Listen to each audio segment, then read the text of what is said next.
Estamos começando um novo módulo aqui no Telecurso Profissionalizante. Nas próximas 20 teleaulas, nós vamos estudar os materiais.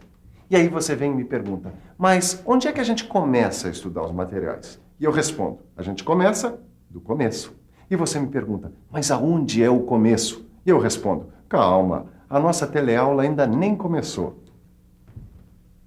Você vai ver hoje a primeira teleaula do módulo de materiais. Nesse módulo, você vai aprender um monte de coisas sobre o ferro, o alumínio, o cobre e mais uma grande quantidade de materiais que fazem parte do mundo da mecânica.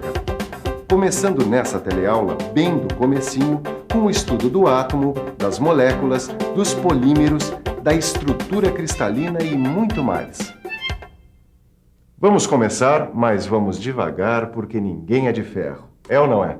Pronto para a nossa teleaula? Muito bom. Mas eu devo dizer que ela não começa agora não. Ela começa há muito tempo atrás.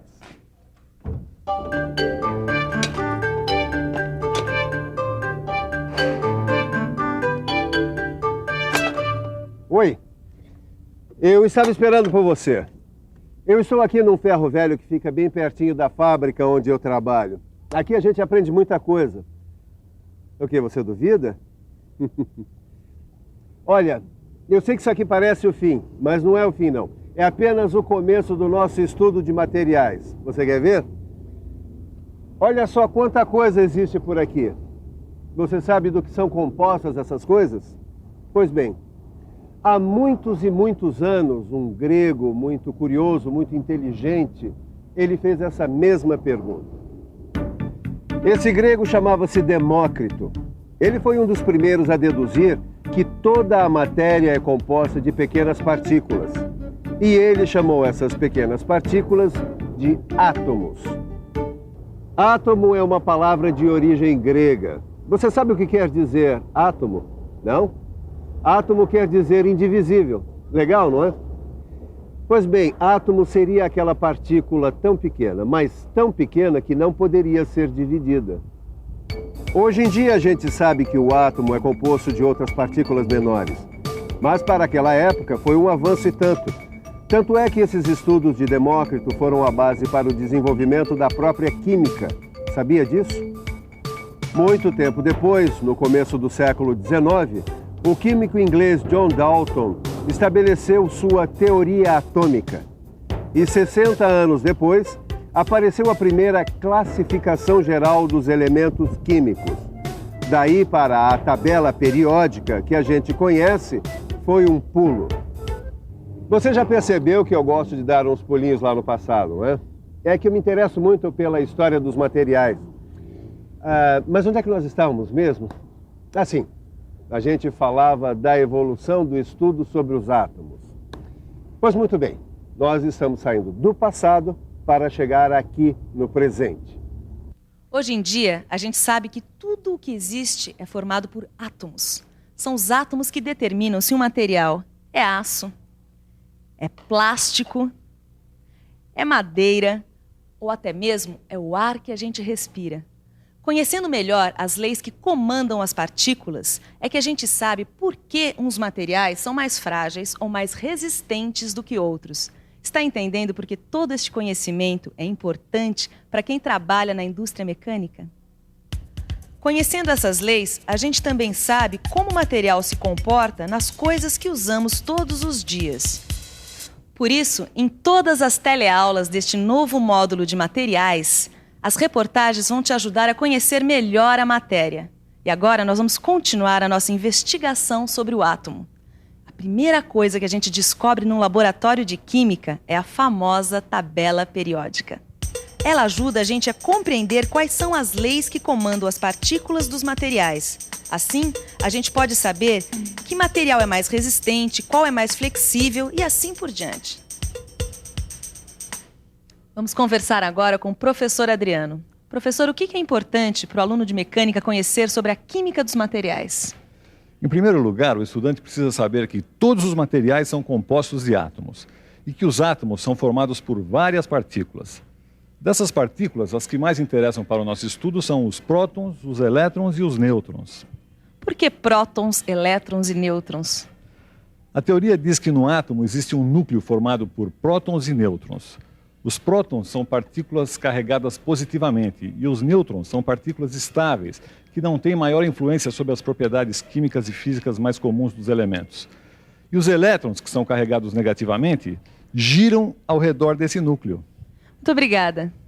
Nós vamos ver agora todo esse esquema do átomo que o professor acabou de nos explicar. Estamos estreando um novo quadro. Fique por dentro. Veja só como é a atividade de um átomo metálico. As órbitas são arrumadas em até 7 camadas em torno do núcleo, onde estão os prótons e nêutrons. Os elétrons giram nessas camadas em torno do núcleo. A última camada é chamada de camada de valência. Para que um átomo seja estável, deve ter 8 elétrons nesta camada. Só que isso, na maioria das vezes, não acontece.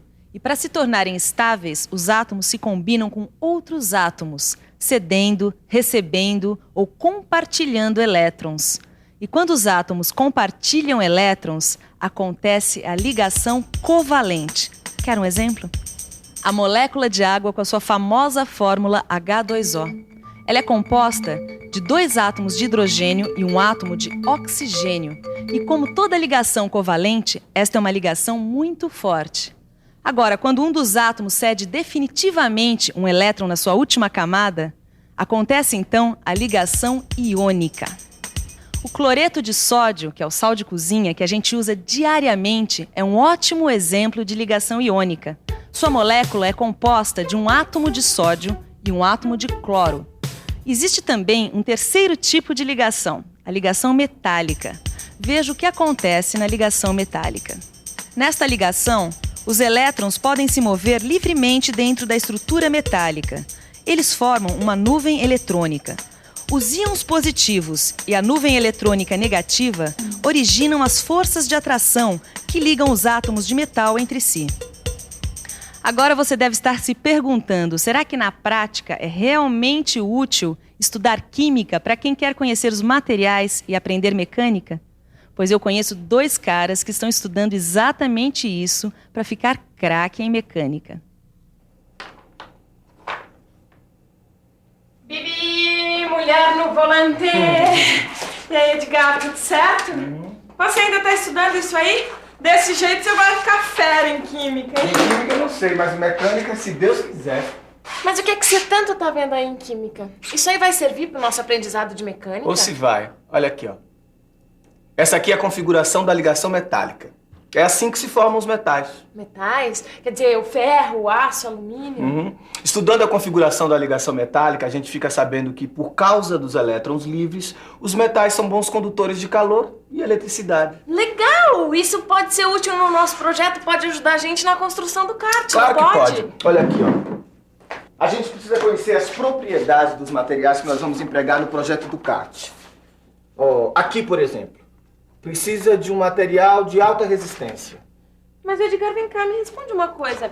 O que é que mantém os átomos dos metais unidos, hein? Boa pergunta. Bom, até onde eu sei são as forças de atração atômica. Forças de atração atômica, isso parece coisa de filme de ficção científica. É, mas é coisa de química mesmo. Mas é bom a gente conferir isso lá no laboratório. Esta pergunta é importante. Professor, como agem as forças de atração atômica em um metal? Se você pudesse ampliar a ponto de ver as partículas da maioria das substâncias sólidas, veria que essas partículas se arrumam de uma forma muito organizada, como uma pilha de laranjas que você vê na feira. E os átomos são atraídos uns pelos outros devido a forças de atração atômica, se empilhando da mesma forma. Isso se repete em todo o material? Sim, é esta repetição que forma o que nós chamamos de estrutura cristalina. Estrutura cristalina. Em outras palavras, essa estrutura muitas vezes controla a forma externa do cristal, como um cristal de quartzo, por exemplo.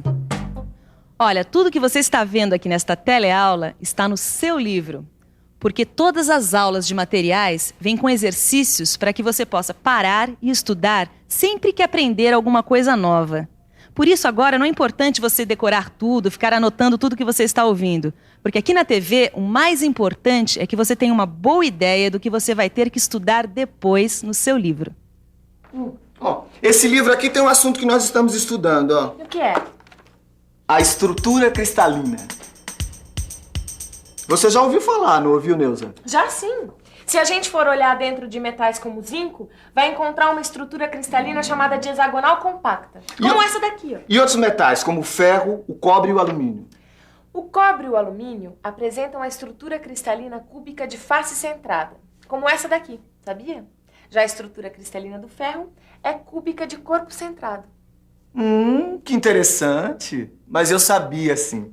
Agora que a senhora está tão sabida, a pergunta é o seguinte. O que acontece com a estrutura desses metais quando eles sofrem um processo industrial? Uma laminação, por exemplo. Boa pergunta, hein, Edgar?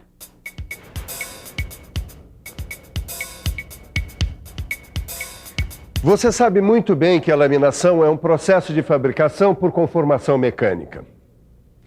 Quer dizer, a barra de metal passa por 2 rolos chamados cilindros laminadores para se transformar, por exemplo, numa chapa. Certo, minha chapa? Aqui está um pedaço de chapa de aço laminada. Agora, imagine o que aconteceu com a estrutura do aço na hora da laminação.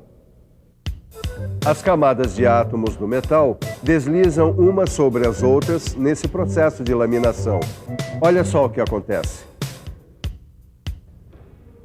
De acordo com a estrutura cristalina dos materiais, fica mais fácil ou mais difícil eles se deformarem. Agora que eu estou trabalhando no almoxarifado, eu também, sempre que posso, dou uma estudadinha no livro de exercício. Nele você vai achar muita coisa sobre as falhas cristalinas e os grãos que se formam no resfriamento e na solidificação dos metais. Agora, se me permitem, eu vou dar uma descansadinha, que ninguém é de aço.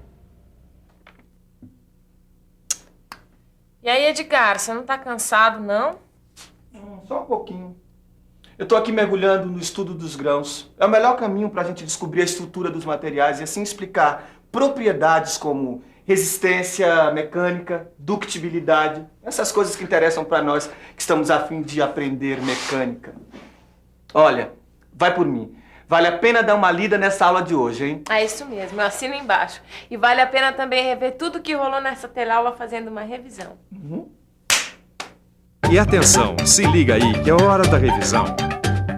Na nossa primeira teleaula do módulo de materiais, você viu que toda a matéria é composta de átomos e viu que os gregos acreditavam que o átomo é uma partícula indivisível. Você viu também como a teoria atômica levou ao estudo dos elementos químicos e como mais tarde foi explicada a atividade atômica como os prótons, nêutrons e elétrons. Mais adiante, você aprendeu a importância das ligações químicas para a estrutura dos materiais e viu como se formam as estruturas cristalinas dos metais. E, finalmente, estudou os cristais. Você conheceu o papel que eles exercem na definição das propriedades dos metais e teve as primeiras noções sobre o que acontece quando o metal é deformado. Então, pronto para pôr a mão na massa? Então corre lá, abra seu livro na primeira aula de materiais.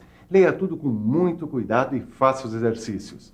Porque na próxima teleaula, o que não vai faltar é material de estudo. Um abraço e até a próxima.